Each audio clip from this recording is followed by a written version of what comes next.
Hey guys, Eric Kyle here, publisher Great Lakes Scuttlebutt Magazine, and I'm excited to be on Lake Minnetonka up here just outside of Minneapolis, Minnesota. I'm having a blast. I'm here with my friends from SeaDoo. James, Director of Product Development at SeaDoo. How are you, sir? Good to see you. Thanks for having me. I am having the time of my life up here. Thank you for having us here at Great Lakes Scuttlebutt to enjoy some of the new products that SeaDoo's got to present. So, Pleasure. tell me about this latest and greatest product that SeaDoo just put out, Switch. What is this? Yeah, so last Wednesday we launched an entirely new line of boats. We're branding them Pontoon boats called the SeaDoo Switch. And it's really a completely new product that no one's really ever seen or really driven before. And I think you can probably attest to that having been out on the water today. And what we really tried to do with the Switch project was make sure that we could offer a fun, accessible, and highly adaptable boating experience for new first-time boat buyers and those people who might be a little weary of getting into the boating life. But this really, James, it checks a lot of boxes. Yep, I mean, it because does. it's a pontoon boat, which everybody loves getting in pontoon boats, so you can entertain a lot of people, but it's also got the easy versatility of a SeaDoo. Right. And even the steering and the intuitiveness of being able to dock it. I mean, it's like it's child-proof. It's incredible. Yep, totally agree. And that's where those really key points, fun and accessibility, come in. So fun is the heart of this pontoon boat is a SeaDoo power pack. We have our Rotax jet propulsion systems in there with all of our proprietary intelligent technologies like our intelligent brake and reverse system. So fun factor comes from that jet propulsion, 100 to 230 horsepower. Accessibility comes from the ease of use, the ease of docking. So one of the first things you'll notice on this new boat is that it's handlebar steering, just like we have on our personal watercraft. And that really gives you fingertip control of everything you need to dock and drive the boat. You have your IBR lever, which gives you your brake, reverse, your neutral access. You have your throttle lever that you can really just tap to give it a little bit of thrust just to pivot the maneuverability of the boat. So this really is, and we truly believe it, and I hope you felt it today, one of the easiest boats to operate on the water, bring into the dock, or bring onto a trailer. And I was on all three different sizes. There's a 13-foot, 16-foot, and a 19-foot. The 16 and the 19-foot both had swim platforms on them, so they added a couple of feet. So technically I was on an 18 and 21-foot. Right. And I think both the 18 and the 21 had the big 230 horsepower engine. They did, which was correct. Very exciting. And no matter what size of the vessel, I felt that really ease of usage, and I felt like even on the 13-foot, that one that they call the compact, I could spin it around almost. It was just that. I could turn it on a dime. Just incredible. Yeah, we had 6 boats on the water today, and we were in close quarters at certain times, and the fact that you can keep 6 boats up to 21 feet within that close proximity, all just maneuvering around each other, really says something. You couldn't do that with any other boat.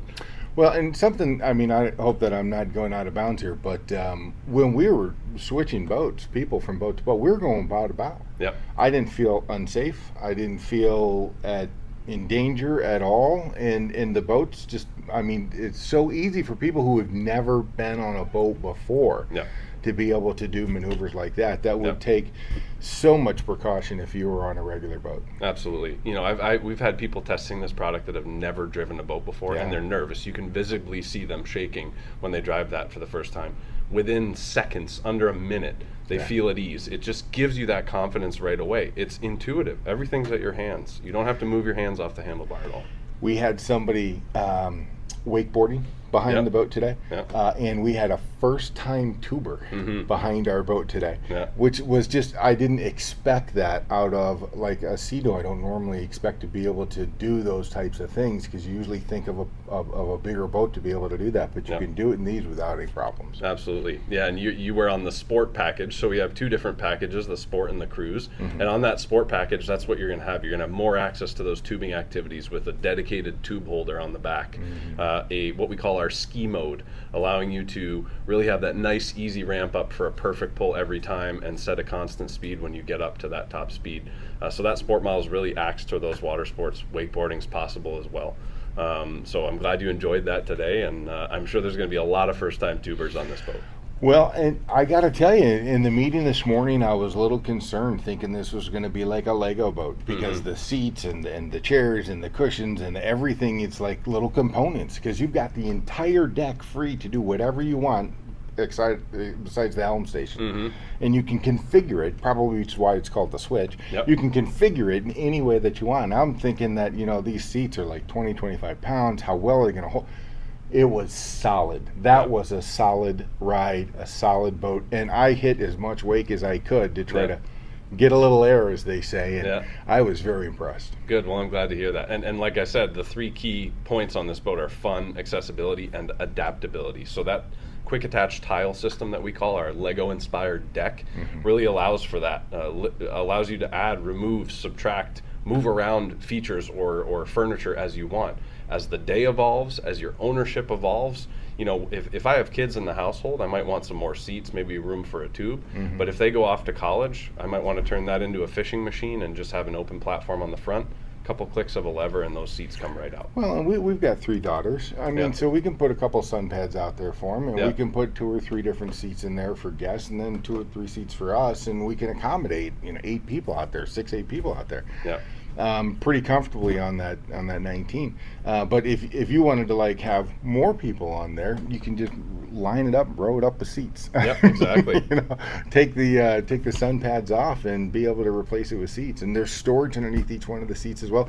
And a lot of storage. The anchor had storage. The stern light had storage. The table had storage. It seemed like there was enough. There was a perfect amount of storage for what you needed. Absolutely. Up to 240 gallons on our biggest models. Like you said, the under-seat storage is huge. Thanks to our tri-hull design, we have that center hull that allows for another great opportunity for storage. Pull a nice deck plate off and you have awesome under-deck storage that you don't have on traditional boats. So that's a really nice feature. And that's something also to talk to you about, James. I noticed that the tri-hull design, when we tried to go hard into turns, we weren't feeling like we were going to fall off. It took the turn and it cut through and into the water.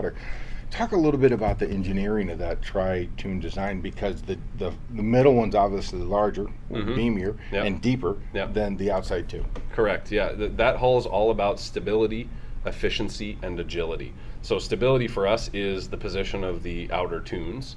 As you said, we sit those tunes slightly higher than that center tune, which means when we're at rest, those tunes are seating right on top of the water, building up a water column underneath them to keep that stability at rest and at low speeds. The second that boat pops up onto plane, those tunes are barely skimming the surface of the water, and you're riding on that deeper V of the center hull, and really getting the most efficiency and agility, allowing you to lean into those turns. And what's really nice about that lean in, like you said, is you're not turning flat, which is pulling everybody sort of towards the outside rail. You're turning slightly with a lean in, which keeps everybody aligned with that center of gravity of the boat, and you feel super confident. It's not a lean in where everyone's like, gotta hold on. It's a lean in that's like, oh, this is agile and fun. So we nailed it on that one, I think. Speaking of something that you really nailed it on, James, this is going to surprise everybody, I'm sure. The boat, motor, trailer, let's say the 16-foot with 170 horsepower Rotax in it. What's the price point on the whole package? Yeah, so at the bottom end, I'll get to the boat you just referenced. Our starting out price is $17,999 with the trailer. Repeat that again. $17,999 USD with the trailer. Under 18 grand. Yep. Base price. Base price, entry level. Then in the middle of the range, so that kind of 16-foot offering with a cruise package, you'll be in the $26,000 range with a nicely appointed boat. And then all the way to the top end on a 21-foot boat, you're getting a maximum of $36,499 USD with the trailer. Yeah, but there's so much in the 36, the audio system. I mean, it's fully loaded. Let's put it like that. And that's our 230 horsepower engine on that price tag as well. Right. So, wow. I mean, I got to tell you, this is revolutionary to the market to have SeaDoo produce a pontoon. It's revolutionary to the market to have them create a price point on that boat that's friendly for everybody. I mean, I predict we're going to be seeing these all over the lakes everywhere. That's our hope. The tributaries, the whole deal. I mean, I felt very comfortable out there. And Lake Minnetonka, when it was blowing 15 knots out there, was kicking it up a little bit this afternoon. And we were just going right through it with barely a breeze, or barely a spray. All right, if I want to find out more about the boat, James, where am I going to go? What am I going to do? the first stop is SeaDoo.com. We have an amazing digital experience on the website this year where people can build their own boats, and there's a very interactive 3D build your own tool that makes it a lot of fun to check out all the information you need. And of course, if you need a little bit more of a personal touch, our SeaDoo dealers are standing by to help you out, and you can get access to your local Switch dealer via the website as well.